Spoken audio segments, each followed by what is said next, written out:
Today, we're going to be unboxing the BOBOVR E3 Pro head strap. The E3 Pro is the first of Bobo's line to be accepted into the Made for Meta program. For those of you who don't know what the Made for Meta program is, basically what it is, it's a set of guidelines that Meta say, hey, when creating for our products, these are our expectations. If you can meet them, we'll put you in the program. The benefits of the program are you get to say that your product is Facebook approved and have you as a listed partner. So getting this across the line for Bobo would have been very, very big for them. E3 Pro is also compatible with MetaQuest 3 and 3S. So if you're either of those users, this one is one for you to watch. I'm telling you, when it comes to MetaQuest head straps, in the Made for Meta program or not, any of these straps is better than the standard one that comes with the actual headset device itself. It was something notable as soon as I got my Quest 3. I was like, I hate this thing. And I've been on pursuit of finding the best MetaQuest head strap since. So now that we've got the E3 Pro, the latest one in the line, the first Made for Meta one from BOBOVR, we're going to get into it. So let's unbox. All right, so here's the package. They've given us this shiny looking bubble wrap. It's actually quite cool. Different to anything else I've gotten. There we go. Whoa, here she is. Wow, Made for Meta. This packaging looks really nice, actually. Ooh, here we go. Okay, our instruction manual. Beautiful. So packing list, we've got the strap itself, the battery, we've got a cable, we've got the honeycomb pads. So these are great if you're bald. We've got assembly. Yeah, nice. And a heap of detailed instructions. Grand. We can get into those later. Let's have a look. Oh yeah.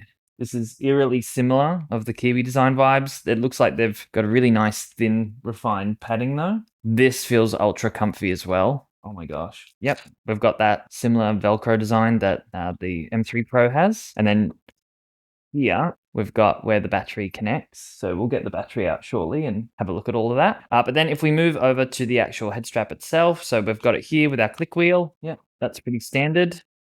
Okay, on the side, got our little side panel here. So this is where the amount of battery power we've got left will show up. Nice.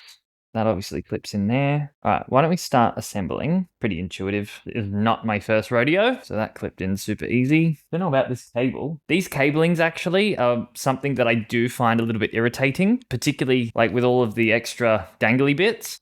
One thing Kiwi Design did really well with their latest edition on the K4 Boost is the actual cable itself. They've worked out how to get the cabling to go through that very thin arm and be the exact length that you need in order to plug into the headset, making it really minimal. And there's no extra dangly pieces, whereas that's obviously something that's still to come on Bobo Designs.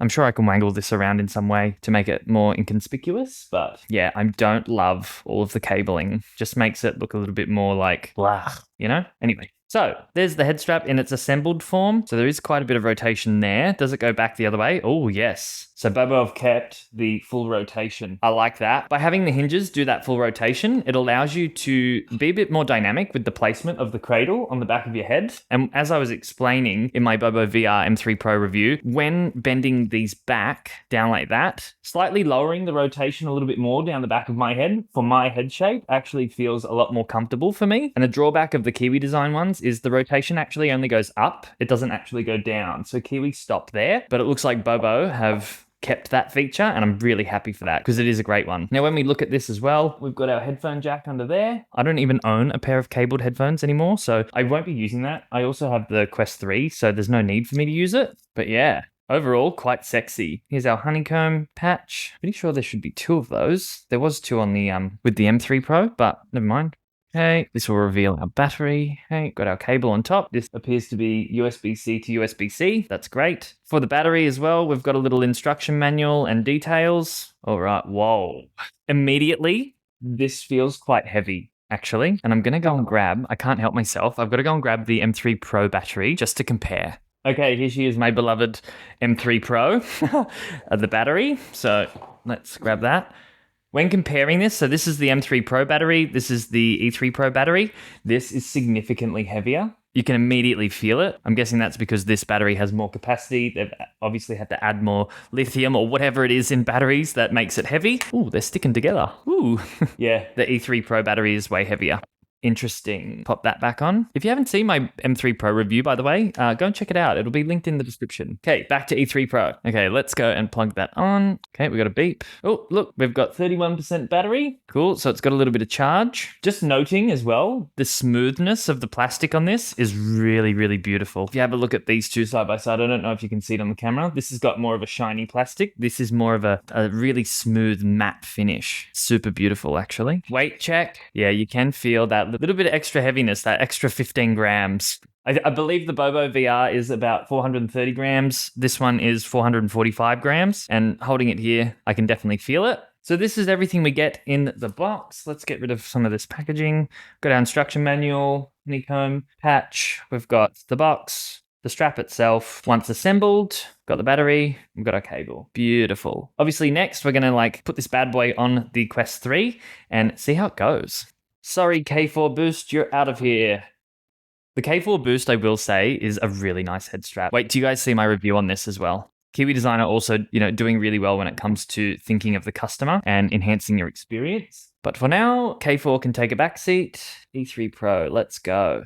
Okay, beautiful. Stick that down. Also, this is the silicon facial interface from Meta. Actual game changer. It enhances the comfort. I really, really love this. Although I probably would have just bought the silicon face cover for the original strap, just like they had on the Quest 2, but they never brought it out. They only brought it out for the 3S, so whatever, Meta. Robbing me of another $70. Now that's all clipped in. Yep, that went on nice and easy. Oh, by the way, the Quest 3S users, that's where our audio jack is for Quest 3. If you have a 3S, that will just be nothing, and you'll be using this jack over here. Ooh, oh my God. Look, I don't know if this makes me sound like an idiot, but I just feel like this is correct. That's the words that are coming to my mind straight away. This strap is correct. We don't know how good it's going to be yet, but it just feels correct. And then Sky plugs in. Yeah, I'm really not a fan of all the cabling. We've got to be real. If Kiwi can get the cabling down to mere nothing, then there's no reason why all these other guys can't be doing it as well. There we go. Nice. We obviously need to chuck that battery on as well. There you go. You can now see the strap talking to the headset. We can see that it's charging. We've got our 31% there. What happens when you click this button? And there it is. Screw it. Let's do a first impression of just putting it on our head. Welcome back. So here he is, the E3 Pro. What I've been doing in all my other unboxing videos is sort of just assembling it and then going, oh, I'll check in at the review time. But I really want to try this. The hinges actually feel a little bit rigid. Ooh. So I like it a little bit further down on my head like this. So when I tighten it, I feel real supported. Then what we can do is change this so it feels nicer. Ooh, pretty damn comfy. Feels very supportive. Doesn't feel heavy. Yeah, I can't wait to have a go of this properly. Ay. Yeah, the words I've got is it feels correct. Super comfortable, straight up. I'm going to leave it there. That's it for this video. In the next one regarding the E3 Pro, it will be the review. If you haven't watched my comparison video for these two yet, go back and watch that. And yeah, I'm looking forward to making more content for you guys. Make sure you subscribe, hit the like button, and I will see you in my next video. Bye for now.